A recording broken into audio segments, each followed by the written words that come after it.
Hello, everyone. Welcome to the Psychic Kitchen podcast. Me and Jimmie Davies. We have Chris Fabish of trulyholistic.net. How you doing today, Mr. Chris? Great, thank you. Great, thank you. It's nice and early here in New Zealand. I know, obviously, Jimmy, you're over in England, and Thomas, you're over in the US. So we're in a few different time zones for this, and but I'm all set and all ready to go. Okay, cool. Yeah, one question I have for, I guess, starting off, you do a lot of, explain how you see things from like when you're working on someone, when you're doing medical or healing work on them. Sure.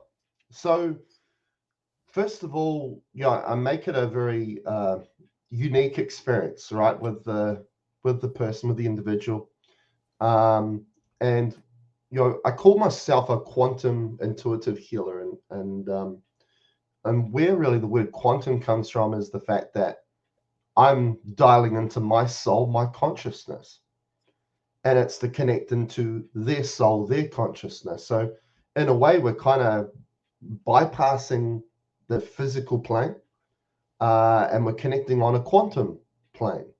And a big part of my healing is all about facilitating more of their energy, more of their consciousness, which of course comes from a quantum plane, but to facilitate it while they have this physical experience here.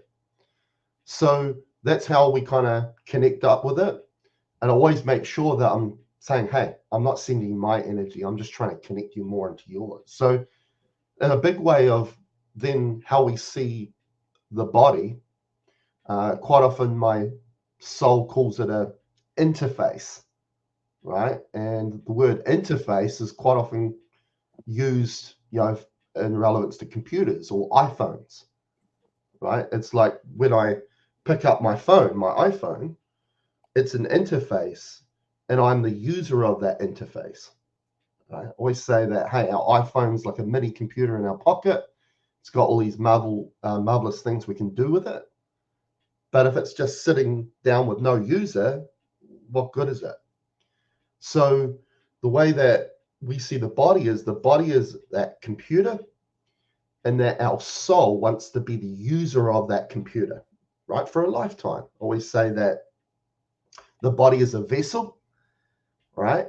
It's essentially like a rental, right? We're going to have for a lifetime, right? And it's not a shocker me saying, hey, the body has an expiry date to it, but you as a soul, as a consciousness, that's your authenticity, but also that's what makes you infinite as well.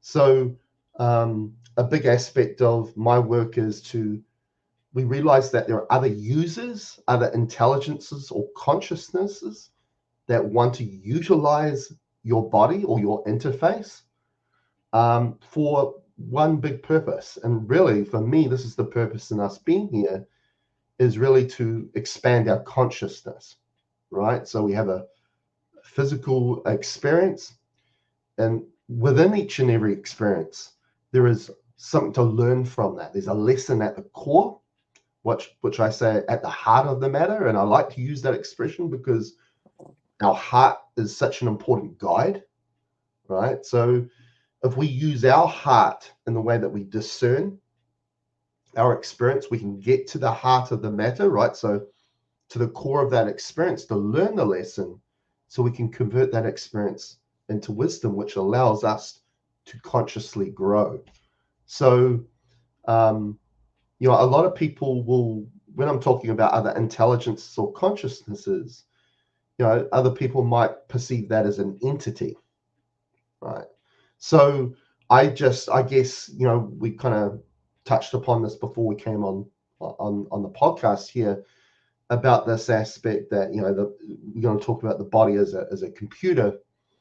And so I guess there's, many users out there that want to use the computer for their own means to expand themselves as a consciousness.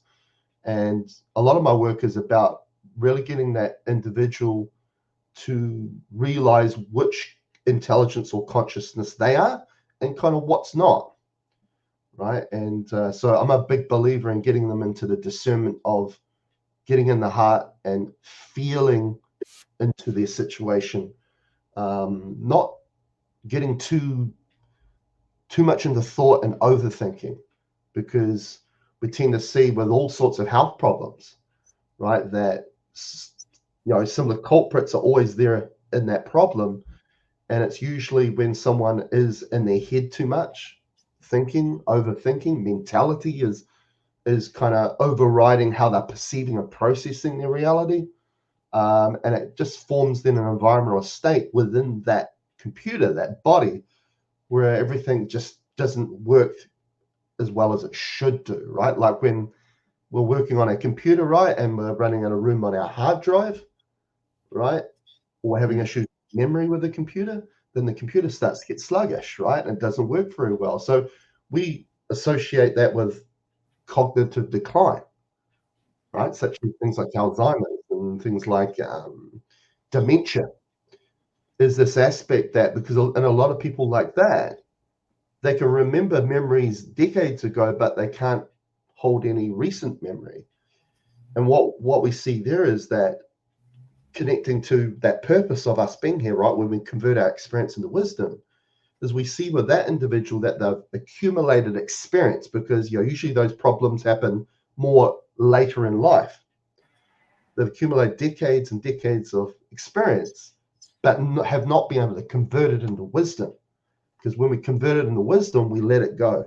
We don't hold on to anything.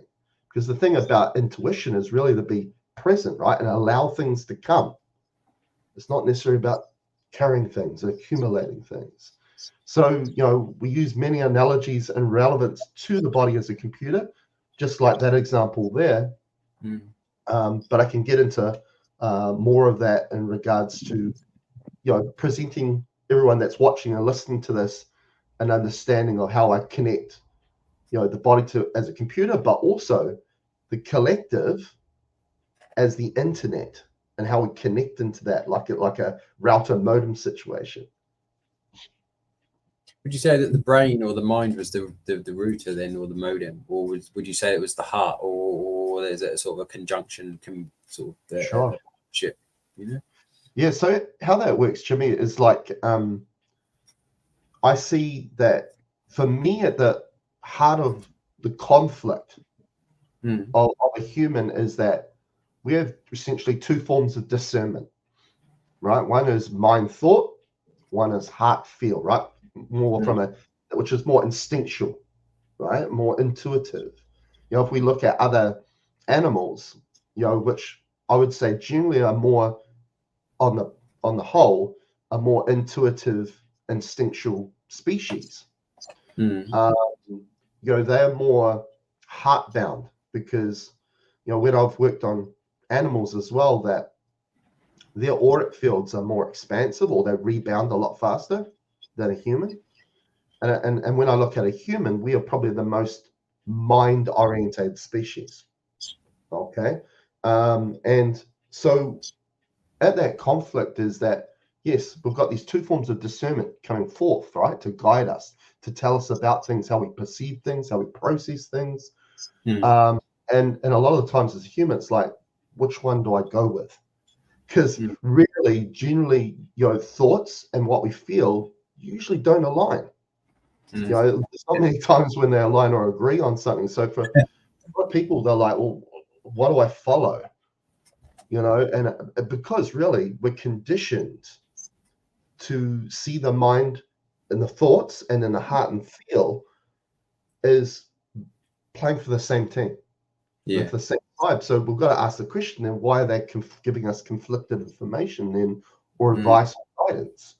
So what we've found more, at Truly Holistic with working with clients, is this aspect that when I get, at the start of a session, they're feeling clouded, lack of clarity, they're feeling heavy, right? Whether it's weight of the world on their shoulders, what pressure on their chest, lethargy through the body. And then 45 minutes later, by just reconnecting, opening the doors and getting their light, their consciousness back in, which is through the heart, and getting the heart open, all of a sudden they have clarity. They feel lighter, right? They feel hopeful, they feel joyful, they've got a smile on their face, right? So we realize that when we get them more into that that state of being in the heart and listening to that discernment of the heart and feel and being more intuitive and instinctive, they tend to just feel better. So if we come to the analogy that you were touching upon there, Jimmie, in regards to, looking at what the modem is, looking at what the router is. So of course we look at the device, the body, as an interface, right? As we've mentioned, as a computer. And what we find a very important part, which we call the router component of the body, is the pituitary gland. Right. Okay. Now, what we found, the pituitary gland is the area where a human gets unbalanced easily, right? And again, we're taking into account many health problems and all sorts of things that are going on with people.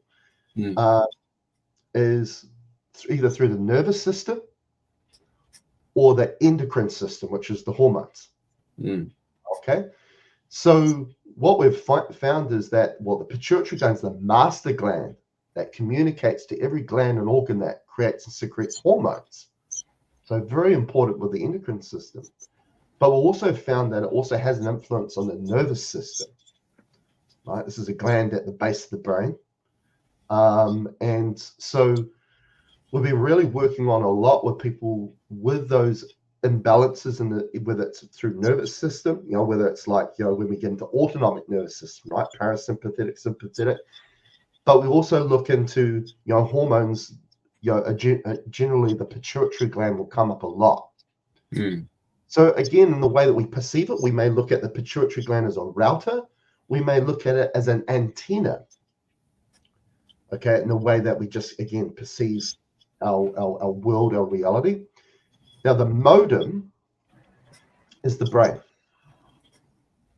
Okay, so what I see is, brain is a window of activity.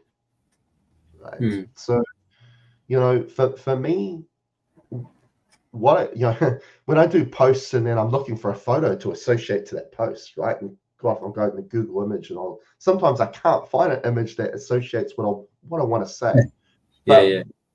I type in consciousness and all I see is heads and brains, right? Because from a scientific point of view, that's where they feel like the origin of consciousness is in the brain. And of course, there's a lot of activity going on in the brain, but that is more, for me, more of a perspective that's coming from the mind.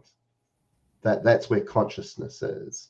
But there are other things that are showing us that, that might be not fully the case of our own consciousness and where it comes from, because when we look at the electromagnetic field of the body, we find that the most expansive electromagnetic field of the body is actually the heart. It's not the brain. It dwarfs the brain. It's no comparison to the heart, the power of what the heart brings. Yeah. So when we bring in these two forms of discernment, right, mind and thought and heart and feel, and that they aren't the same, which we could see as two different forms of intelligence or consciousness, I can now understand why all of a sudden, if the mind's telling us consciousness is here, why it doesn't want us to know what's here. Okay, so because I see so much limitless potential and capability when we get people in the heart, and when they're stuck in here, the limitations seem to just take hold in that person, and in particular the word mentality.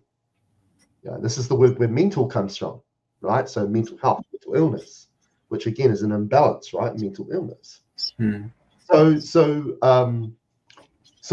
we see that the body is a computer interface, router, pituitary gland, modem, the brain, right? And of course, the extension of the brain is the nervous system, right? So, Thomas, you were mentioning before we came on about what you're finding in regards to that, So we've found a lot of things going on in the nervous system, and we'll talk a little bit more about that in a minute. But the last component then is, the collective, right? So our human collective, right? We see that as the internet.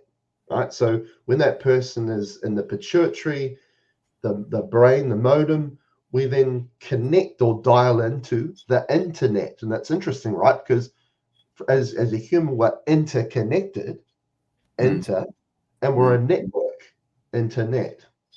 Okay. So, but what I tend to see on the collective side, and this is what I'm a bit concerned on the collective side, is that it's a bit mind forged for me. We really need to get people more in the heart. So what we find when this connection's in play, right, the pituitary, router, modem, the brain, into the collective, which is, you know, more of a mind forged process currently, which I feel like Ascension is to get everyone in the heart, right, and change that. Now, is that people can take on other people's energies. And this is what we tend to find in session work, is that a lot of problems are caused by the fact that people are just taking on so much stuff that are a byproduct of other people's thought forms, other things, you know, other people's energies. And we tend to see that those energies is a bit like, again, using the computer analogy, programming or software that doesn't work with the system requirement of the computer. Right? Let me ask you this. Sorry to interrupt you, but let's say, like, okay, let's say I'm doing a live feed on TikTok. Usually it doesn't have to do this with clients, but I put a grid of energy like around the feed to protect and I set the intentions and all that. So when you're looking at it from your standpoint, how would you do that your way? Because I have different ways. Like, I may incorporate energetic protocols. There may be some Wiccan stuff I use. You get where I'm going. Yeah, for sure. So, okay, so what we would do is, you know, yes, that's a really good way of it, right? We create a field, create a protection. Now, what I would do in regards to that is I would do an exercise to get everybody into their heart, right? So what I would do there, which then creates what you're essentially talking about there, Thomas, is that means that that bubble, their field, their auric field will expand out, right? Because the way I look at someone's aura is very much like aurora, right? Which is a phenomenon happening in the atmosphere of the Earth, is that our aura is our atmosphere, right? And when we look at the planet, right, Earth, why planet Earth and planets that do have life, it's because they have an atmosphere that protects it from the harshness of space, right? And then we look at planets that don't have an atmosphere, right? And they're barren, right? Because of the harshness of space. So we see that our aura is our protection, right? And the way that we get somebody's field or aura more expansive is to get them to drop their awareness out of the head and for it to be dropped down to the heart. So this is the way I would go about it to do that, is, you know, which essentially is what meditation teaches us, right? You know, meditation, a well-known practice that people use, right, to feel calm, to get clarity, to remove the mind chatter, right? Interesting enough, and thoughts. So is this aspect that, you know, they're trying to, and essentially the basic principles about meditation. This is what I also talk to my clients about. I go, you know, meditation is great. It's a practice you can go and do. But a lot of people are doing the practice of meditation. They feel great, but then they go back into the world again, life again, and they get into a process again, which will make them have to go and do practice meditation again. It's a very up and down scenario, right? It's not sustainable. So I say, okay, let's get the core principles of what meditation applies, and now apply it to a lifestyle, right? Because for me, life is a momentarily thing. It's choices we make moment to moment. So with meditation, right, two key principles. One, you know, generally, of course, you know, we can just go out in the garden. If you're a gardener and love your hands and the soul, that's your meditation, right? Or just go for a walk in the forest or whatever that might be. But, you know, the practice meditation, they say, hey, close your eyes, right? And of course, that's important because by closing your eyes, you're not being distracted, right? Your attention's not being distracted all over the place. Like a lot of us are, right? It's like, it's crazy, right? You click on a page on the internet you want to read, and there's all things popping up everywhere. It's like, it's just crazy, I like, right? yeah, I like that quote about meditation. There's, if you haven't got time to meditate once a day, you need to meditate twice a day. Yeah, for sure. So that's the one principle there. But the second principle is to focus on the breath. Right now, for me, what that's doing, by closing your eyes, you can't go further that way. Okay, all you can go is this way, right? And then when you focus on your breath, what are you doing? You're bringing your self-awareness back to you. What are you doing? How are you applying yourself, right? So why I like that aspect there is that's what allows them for their awareness to shift into here, because the mind wants you looking that way. It wants you looking at all the things. Because there's an old saying, right? Where attention goes, energy flows, which implies that what I place my attention on, I give my energy to. Secondly, I create a bridge that I take on its energy, right? Which means I embody it, which means things that didn't originate from me become me, right? That aspect of we take on stuff that was never mine to take on. Okay, when we were talking about before, we see problems with people because they're becoming a byproduct of what they're not, and not facilitating what they are. Right, this is why we get the doors open and get more of their energy, which I call a way of calling their soul. We call it their unique energy signature, because it's what works for them, what works for the body, the programming and software that's going to make that computer, the body, run properly. Right. It's also the guidance, right, to gain that lesson from the experience, which then means we allow it to convert into wisdom, which means as we go about having our experience, we don't hold on to stuff, we don't accumulate. How do you think like AI factors into this? Because when I look into AI from my own perspective, I'm under the understanding that there's AI on other planets, like there's AI in other solar systems. Yep. So how do you think that affects us, like long term? For me, AI is a problem. Yes, AI has expanded itself. When I'll just quickly show you this. We'll show this one here. Let's see if I can get it on there. Right, so this is like a little map. We call it the Ascension map, and this, depicted as a tree. It's a bit like a Yggdrasil tree, right? And is our consciousness that is spanned across realities, different realities. And why it does that is to multiply its effect, to have more experience, right? To convert into wisdom. So you can see that your soul is spliced into multiple realities or universes through other interfaces, right? So you could say they are versions or variants of you in other realities. That's living out a life, having experience to convert into wisdom for the greater good, is to expand that, what we call soul consciousness. Now, how that touches on AI is when I really went deep into that and I asked, okay, well, what were the origins of that form of consciousness, soul consciousness? Why did that come about? And it said that AI was expanding too quickly and taking over. So that gives us a really important understanding that our soul consciousness is actually here to negate this expansion of what's happening with AI. But we're seeing on humanity's level right now is that we're allowing AI to really expand massively.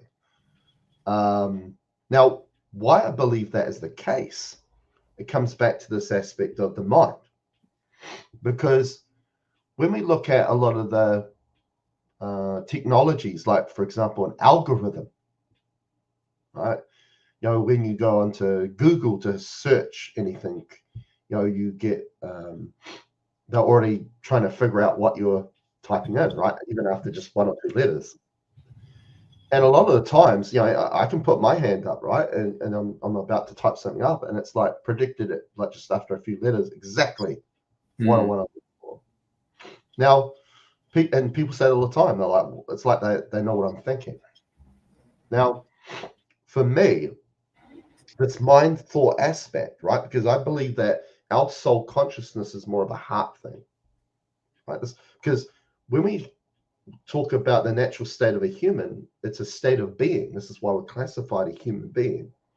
And a being state is the same as a meditative state. And a meditative state gets you into the heart. Okay. That's why the mind and the mind chat, all silences. So a human being heavily in the mind and thought is really allowing AI to gain traction. And a lot of people will go, well, okay, if algorithms are figuring out how I think, well, I say to them, well, where do you think thought came from? AI. Okay, so the mind, the thought aspect is a connection to AI. It's relevant to AI. So humans forged by the mind, because there's a lot of technology out there that humans are creating that we can all agree on that doesn't align with nature, works against nature. Yeah. Now, AI doesn't work with nature, doesn't care about nature. So what cares about nature is the soul, because that's our natural state. Sounds like nature. This is why when we go out into nature, we generally feel better, because it allows us to drop into our heart, because it's a remembrance and it's alignment with our natural state. So this aspect of AI, I feel like is driven by the human in the mind, and the human in the mind believe they created AI technology, but for me, that's just a human where the user is AI, right? Coming back to that computer analogy, that are forging them to extend their creation, and at the same time massage their ego and say, hey, humans, you created this. No, that was all AI all along. I think the ETs created it, and they just gave it to us. Yeah. I think the ETs created it and just gave it to us. Yeah. Jimmy, we have any comments on there, brother? Not that I can see, not many questions, but I have a question that I just thought of with regards to sort of new technology. I mean, how new it could be, and whether it even exists. I mean, everything exists, I guess. So, but what are how do you view the sort of the concept or the idea, the creation of med beds, and how someone can just go into a chamber and have everything healed? Do you feel like, because I thought, oh, that sounds great initially, and I thought, well, is that bypassing any learning experience from having the issues and learning how to pass through them? Because in a sense, I feel as if we can just press a button or flick a switch, and all of the things that we've been doing that are not necessarily conducive to our health are instantly rectified, then that kind of takes away any accountability or any responsibility that we have over ourselves. And I don't know how you feel about it, but that's kind of the conclusion that I am at the moment. But I mean, that may change. But how do you see them? I agree completely with you, Jimmy. I believe we're here to learn more about ourselves and what we're capable of. So I feel like the whole healing journey is that, right? Is learning. So I that's why I completely agree with you there, Jimmy. People need to become responsible, right? And understand that their choices they're making every moment and every day is actually creating that outcome or that experience that they're having. Right. So a lot, I get some people that are into ascension, right? This growth of evolvement as a consciousness, and I get people that, hey, I just got high blood pressure and I want to work on that and get rid of that, right? So you got so much spectrum of issues or people, and generally what I've come to find is that our path to grow and evolve consciously, right, which we would say ascension, and also our path to getting well and vital is the same path. Right. So again, it agrees on that aspect that as we learn more about who we are and how we facilitate more of who we are, and to decipher our experience and to learn from that and convert that into wisdom, as we go along doing that, at the same time, we provide our natural state that supports our body to be well or vital, or to recover our wellness and vitality if we've got a health problem. So that whole idea of, because for me that's an AI or mind aspect that, you know, don't worry about how you got to that situation or how you're going to, that journey of getting out of that situation. We're just going to put you in something and we're just going to heal you like that. Because for me, it's that whole idea of a cure, right? It's like, okay, you've got this problem, and then that person is looking for that one cure to fix something that is really a malfunction of their own creative process that's not just happened over one day. And most times it's happened over months and years, and for some people decades, and they just believe in one day one thing's going to fix it. That's not the whole idea of us being here. I do find it I don't know, but then on another hand, I think, well, if we have this technology, and I suppose it is technology, but then I feel like we can replicate technology using our mind, but it's just kind of almost programming our mind to be able to do that. We don't necessarily have to rely on outside influence to be able to do what we can do already within us. It's just we haven't necessarily learned or remembered, you could say, how to do it yet. Correct. The more we allow outside influence to do it for us, the further away from, it's almost like we're regressing in a sense. I guess. Yeah, I agree. It's I'm a big fan of that. Is about saying to because I like and I'm sure you guys are the same. I like empowering people. Right, and empowerment is about them discovering their capabilities. Right, what am I capable of? So and that's part of the journey. That's part of life, the excitement of life. I always say to people, hey, sometimes we can get, especially with our health problem, that we can just get too serious about things. Right, where we're looking at all the labels and the numbers, like my blood test is this number, it's this number. And it's like we're discerning our life and our health by numbers. Now, and I go to the person and they'll go, yeah, I've got this blood test, I've got this scan done. I go, hey, just wait. I go, okay, what was the first discernment that made you go to the doctor? And they go, I didn't feel good. Well, okay, so we're talking about feel here then, right? So where'd that discernment come from? So we're again about the heart and feel. That's your soul coming through and giving you a discernment, because the body's a form of discernment.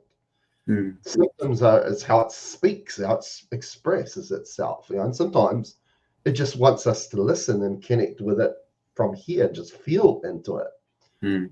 But as the human, we're generally up here and we think, oh, it could be this, and we get on it, search the internet, oh, it could be this. This person had those symptoms as well, and we're creating out of that. Right, so the very thing that we now think we have, the symptoms you originally got, wasn't that, but now you're making it that.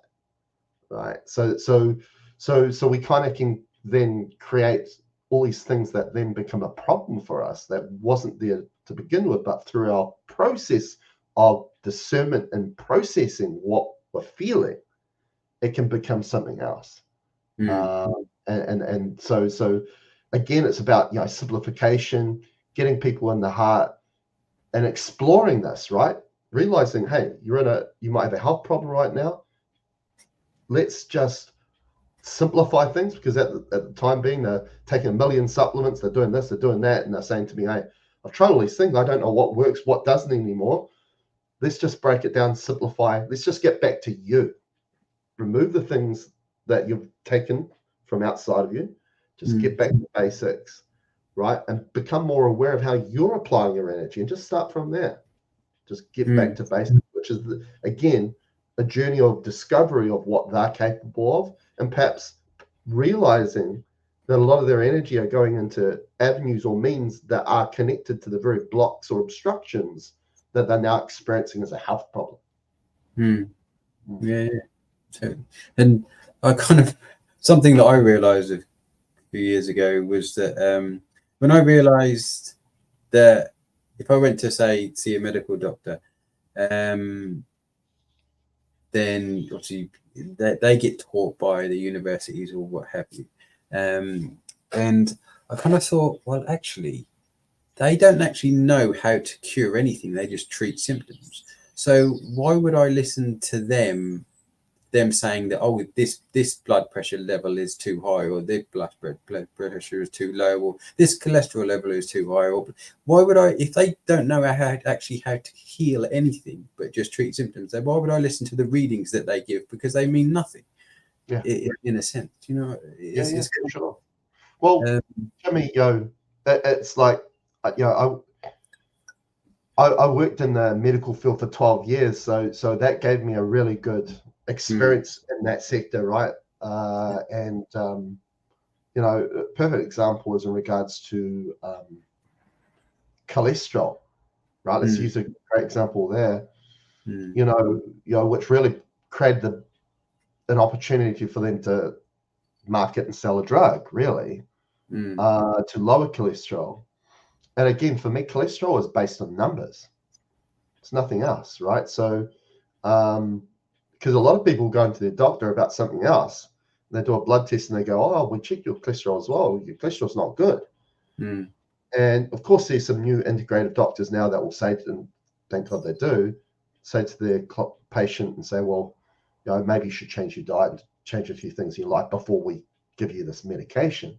But there's still doctors out there that will just go, "Hey, we'll just take the medication to lower your cholesterol." But for me, there's a lot of people on cholesterol medications, but they're still dying of heart attacks.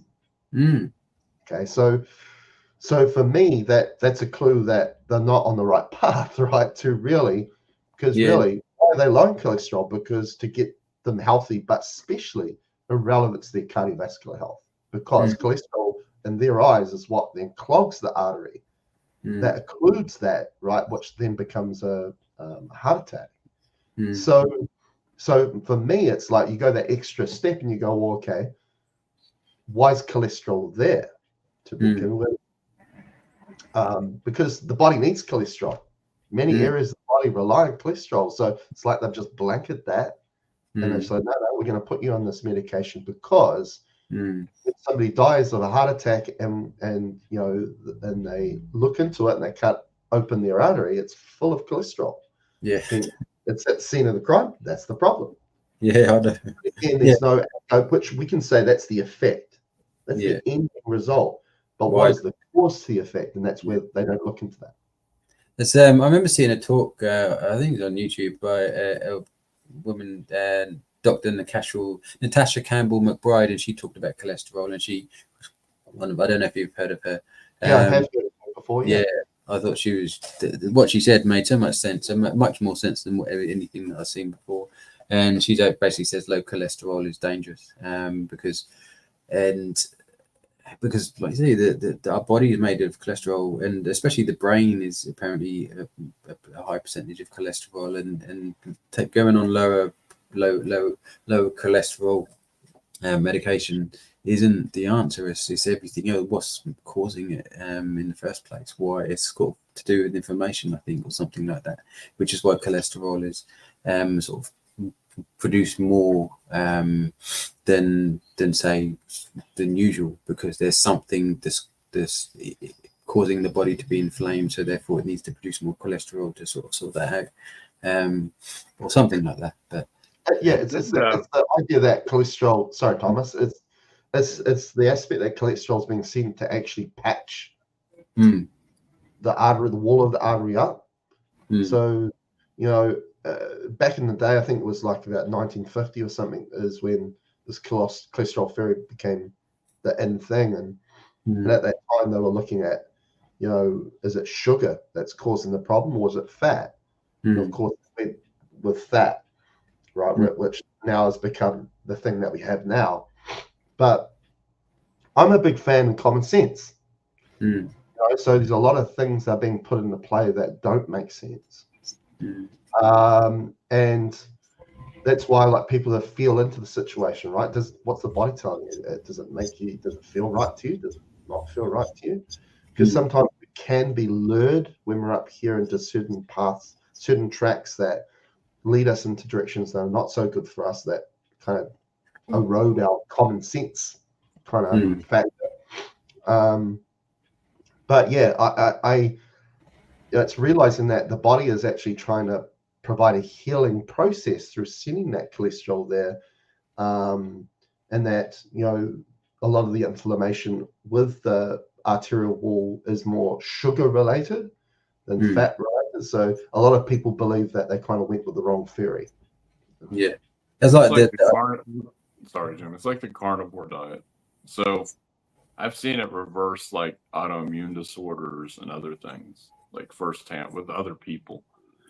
But it's like they're like, well, it's too much cholesterol, it could kill you. But I'm like, I don't feel. I mean, if it's working, if someone has an autoimmune disorder and they go on it and they get rid of it, then I know it's an elimination diet in itself. But at the same time, it's like there's a reason it works. Yeah, I believe that. I'm a big fan of that, Thomas, as well. It's like you go to people and say, hey, if it's working, do it. Keep doing it. It's like I think also, and I'm sure you guys have come across this, right? That people are a little bit hesitant to invest in you, right? In the work that you do, right? I get that too. And I say to them just to break the ice, and I go, hey, don't think about it too much about, this seems weird, or this is unusual, or this is out of my comfort zone. I just go, if it works, it works. Doesn't matter what it is. In the end, you want to change. We're trying to provide a change for you to get you on a direction where you get well. And if it works, it works. And it shouldn't really matter what that is. As long as it's working and you're feeling good within you, it's all that matters. That's the outcome we're trying to get to. So also touching upon, like when it's a carnivore diet, or for some people doing fasting or whatever that may be, it's also to realize that, that holistic viewpoint that diets, it's not all diet. It's not all about diet, because I say to my clients that, okay, for the conventional means outside of going and seeing a doctor, the first change people usually make is something in their diet. And so there are people that change their diet and they see results. There's some people that try diets and all sorts of things when it comes to taking sustenance outside of themselves, right? Whether it's food, whether it's supplements, or whatever that might be. And they'll go, hey, I've tried everything, but nothing seems to work. And this is when I'll say to them, well, what about if nothing else is working? Then it must be to do with your own creative process, about how you're applying your energy. It's not about bringing things this way. It's about how you apply your energy that way. And they'll go, oh, I didn't think about that. Yeah. Right? Which can just shift their viewpoint on what they need to do, which then supports all those beneficial things they're doing, like when they change their diet, supplements, and those sorts of things. Because I always say that sometimes if the way that we're applying our energy, that can conflict all these other wonderful things that you're trying to provide in. So I use a bit of analogy, like all these things that you're doing, change your diet, supplements, all these things that you bring in, and going to the gym or exercising, all these things, we know they're beneficial. See that as a boulder, but your own creative process, how you apply your energy, right? If that's working against you, it's like pushing that boulder uphill. We know the boulder's good, but man, it's hard work to gain any traction. But when we then get them more into the heart, get them more associated and aware of how they apply their energy, a creative process, as I say, life is a momentary process, then all of a sudden they can take that boulder and just tap it and it rolls down the hill effortlessly. It's an important aspect. I think something that I've learned a little while ago was that it's not just about putting stuff in. First, we need to create the space and get out the stuff that's already there to make space because there's no point taking loads of supplements and vitamins and minerals. And, you know, there's some, I've seen some sort of contentious things about whether vitamin A is poison or whether it's toxic or whether it's you know, and you, I suppose the same could be said for maybe all of the vitamins to some degree, apart from, I imagine, I think D is vitamin D is considered. I've never seen anything bad said against vitamin D, but and vitamin C probably, but the rest of them I've seen sort of some adverse things that have said they're not as great, as we don't need them as much as it's believed. But then again, I suppose I'm not surprised by that, because generally things tend to be inverted, and if we're told it's good for us, then it probably isn't. So sort of do the opposite most of the time. But Well, I think there's many variables in place there, you know, Jimmy. You know, it's like one, who's producing those vitamins, right? Or you know, or minerals, you know, like where you're getting them from, right? Which also, I always say that, you know, when we buy a supplement, even if we buy cacao, right, a superfood, then we've got to realize that what we end up is that product is not just the energy of cacao, but all the people that were part of that product, right? That, like, for example, of cacao, it's the people that grew it, you know, harvested it, processed it, packaged it, marketed it, right? So it's the same people that make all the supplements and vitamin stuff, is that, you know, what it was, the integrity of the place I'm getting those things from too, right? From an energy perspective, because we take that on as well with that product, right? So, but also the other variables is, for somebody who then takes that, is, you know, is their body in a state, and their digestive system in a state to break it down and assimilate it properly, right? So I always say, you know, I say that people, like, you know, they'll go, oh, I'm having digestive issues. And they'll go, oh, I can't eat this. It's because of this food. It's not good for me, and this thing's not good for me. And I go, perhaps it's not necessarily originating from the food you're eating. It's about the state of your digestive system, and that you get those symptoms through the digestive system. Again, the body's a form of discernment. That's saying, actually, your digestive system's not in the correct state, and actually that's what needs helping. It's not about the food you're bringing in. So it's like, you know, cortisol, right? If somebody's stressed out, right, and adrenals are secreting cortisol, blood's and the body's full of cortisol, what's happening to your digestion? It shuts down. There's no way you're gonna put the most healthiest food into your body, or spend hundreds of dollars on supplements, but you're not going to get anything out of that. Right? Because the supplement's bad? Probably not. Because the food's bad? Probably not. But the state of the body and your digestive system's not there to take it on. So again, you know, it's that aspect that sometimes we look at these outside things too much, and we forget about how we're applying ourselves. Are we presenting our natural state, which I said before was a state of being, that then supports the things that we do bring in or put on the body to then work for us. It reminded me of, you speaking about the digestive system, it reminded me of something I saw, and I've seen many explanations about why we have allergic reactions to food, etc.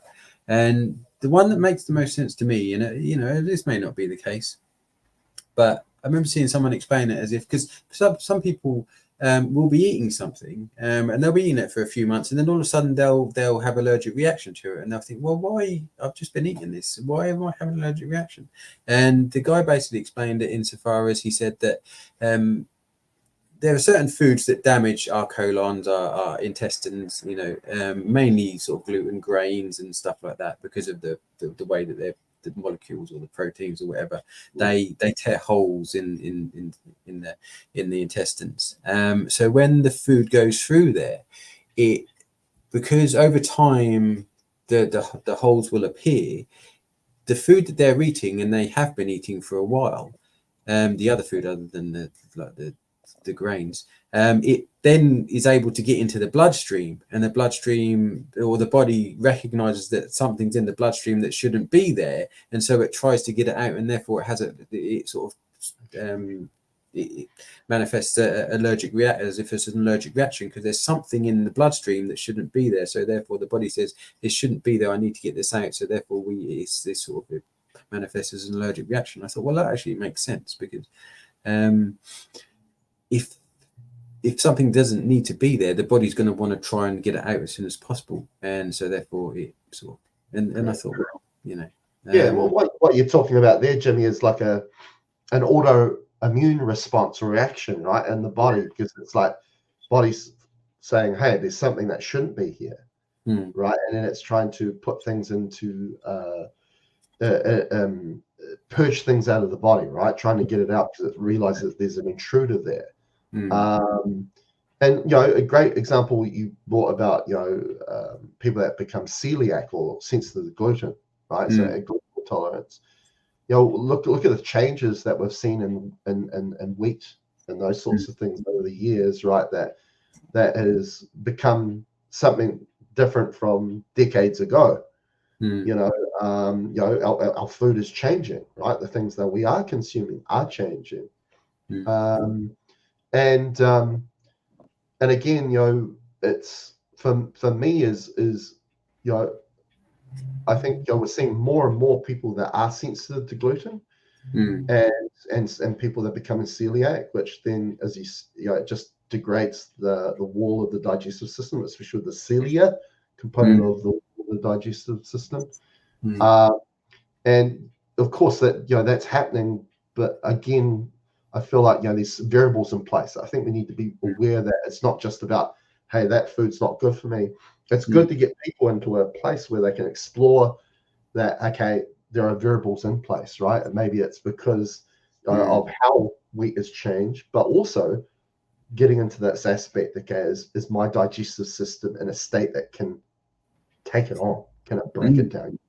Because when we talk about, you know, again, you know, what meditation provides us, right? That clarity, that lightness, that presentness, right? We get rid of the mind share, which we call our natural state, which is a human being. I always say to my clients, right, that you're a human being, but you don't know how to be, right? If we're not pursuing our natural state, right? Which is holding space, right? As you mentioned earlier, Jimmy, is our ability to hold space, right? To let go of things that shouldn't be in our space, right? That now we provide more of our light, our consciousness, our energy in that space. Now, also that is connected with us being in the flow, right? Which I love it. I love that expression because flow, the body thrives on flow, right? Every aspect of the body, right? And it's connected to providing our natural state. And also where it comes to mind and thought again is what really obstructs our ability to just be in the flow is thinking and overthinking too much. Right. So what we've come to find is, and we do this a lot, this is a big aspect of clearing work we do in the session work, is flow, the importance of flow. And it comes back to, again, what is guiding their process. If they're heavily mind thought, we find that they're not creating a space of flow. And we see the physiology showing that where they've got congestion in their body. They lose their flow. Right. So what happens when the state like that and the body gets congested? It means when we do take things into the body, it stays in the body longer than it should do, which means we accumulate. And that is the definition of toxicity, because things sit in the body for too long. Right. So if we provide our natural state of flow, which is being in a state of being, that then is reflected in our physiology, which allows things like to go into our body and go out the body in a quick fashion where we don't accumulate and it doesn't become a toxin.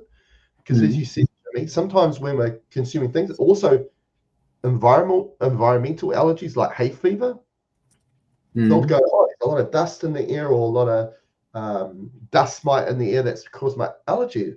It might not be that. It might be the fact that there's an accumulation of a fungus or something like that in the body.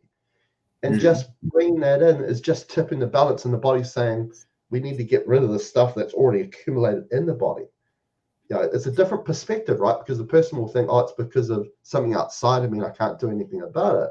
When we're trying to say, no, actually, I need you to get more into your natural state that presents a state that supports the body, gets into flow, so you can let go of that stuff, which essentially is what we call a cleanse, right? A cleanse, at the core of a cleanse or a detox, is bringing flow into an area that was once congested. I remember doing a turpentine, a cleanse with turpentine, maybe a couple of years ago. And oh my God, after the next day, after everything had come out, shall we say, I'd never felt so good in my life, honestly. All any issues or troubles or worries that I had beforehand, afterwards, everything would just seem so easy, and all solutions became apparent, and I just had no worries or no troubles in the world. It was amazing.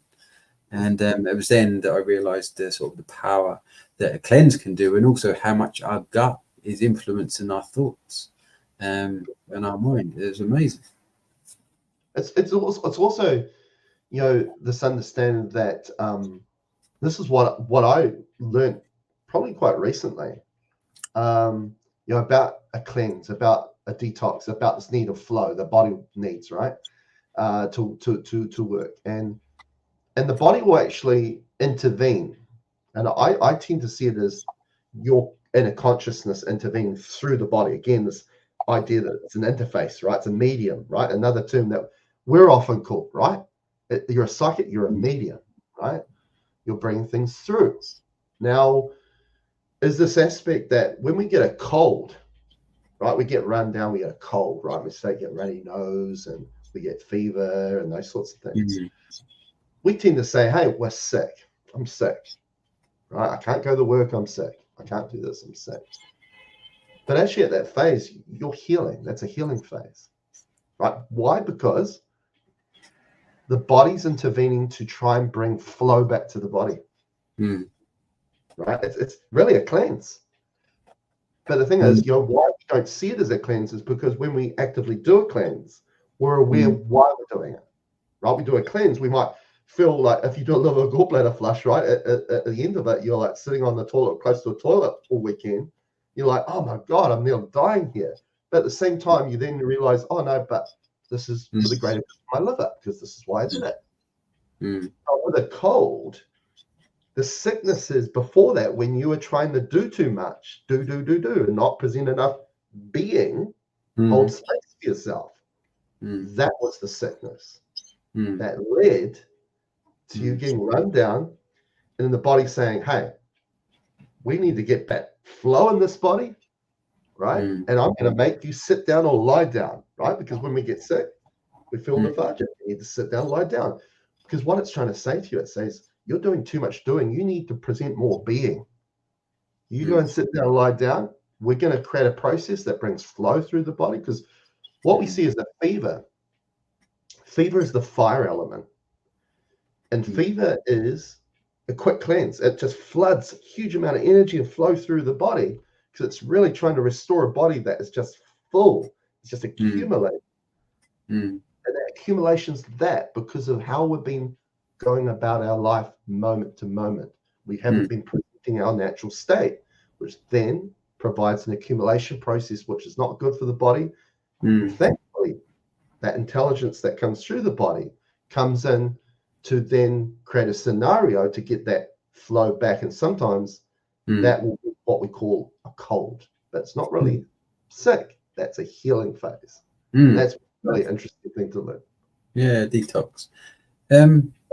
Fever's an interesting one, I find, because obviously the natural reaction is to try and bring it down. But sometimes, I don't know, I think if the body needs to get that temperature, then it's obviously doing it for a reason. So to actually try and, I mean, I'm not saying in all cases, because I don't know in each individual circumstance, but if the body needs that, then it's obviously doing it for a reason. And actually trying to bring it down is actually stopping the healing process in a sense. I don't know, you know, not saying not, maybe not in all cases, but I can't say, but that's what occurred to me when I sort of first sort of applied the knowledge or wisdom, what have you, of how the body works, or how I think the body works, shall we say. And I think it's also the understanding there, Jimmie, that for changes to happen, sometimes you're going to go through a bit of turmoil, Mm. right? When you're Right. having a fever, it sucks, doesn't it? Right? It's not very nice, not very comfortable. Mm. But sometimes it's providing the necessary change that needs to happen. That is actually in the highest good for you. Mm. But if we perceive it that oh my God, I'm really suffering here, and I'm really struggling like with this. Sometimes we can be our own obstruction into what is actually necessary for us. Yeah, too. Well, we've just gone past the hour. Thomas, you got any questions? No, sir. No. Okie dokie. So I think we'll about wrap up. I think it's a good one to finish on. Chris, if you just want to remind us where we can contact you, and if anyone wants to get in touch, and obviously let them know you've got anything coming up, any events or anything like that, or whatever, or any other podcast, or any sort of interviews or anything like that, then feel free. Cool. So it looks like Jimmie on the bottom has already put the website there, so it's trulyholistic.net. Got a YouTube channel. Go and check out videos there on YouTube. It's just Truly Holistic. If you search for that on YouTube, you'll find me on Instagram, obviously on Facebook, on my personal page, Chris Fabish, or trulyholistic.net. I've also got a Facebook page for that. Also on TikTok, just under Truly Holistic as well. Keep an eye on my Facebook page. I occasionally do free healings or Facebook lives and those sorts of things that we go through things. So posting a lot of content on Facebook in particularly, trying to get onto TikTok a bit more and do a bit more on work on there. Got, I think, about 500 plus videos on my YouTube channel about all sorts of things that talk about, again, across the spectrum, ascension things, but also things just about general health, like blood pressure problems, diabetes, mental health issues, how we can, and also free healings on there as well, just to help you get through some tough periods that you can always access. That's where you can find me. Brilliant, thank you, Thomas. What you got coming up this Sunday? You got anything? Angelic class this Sunday, 8 p.m. Eastern. Learn about angel. Excellent. Right, thanks again, Chris. It was a pleasure to have you. Thank you, brother. Thank you, Thomas and Jimmie. Thank you for inviting me. And we'll see everyone next week. Thank you, everyone, for watching. Take care. Peace. Au revoir.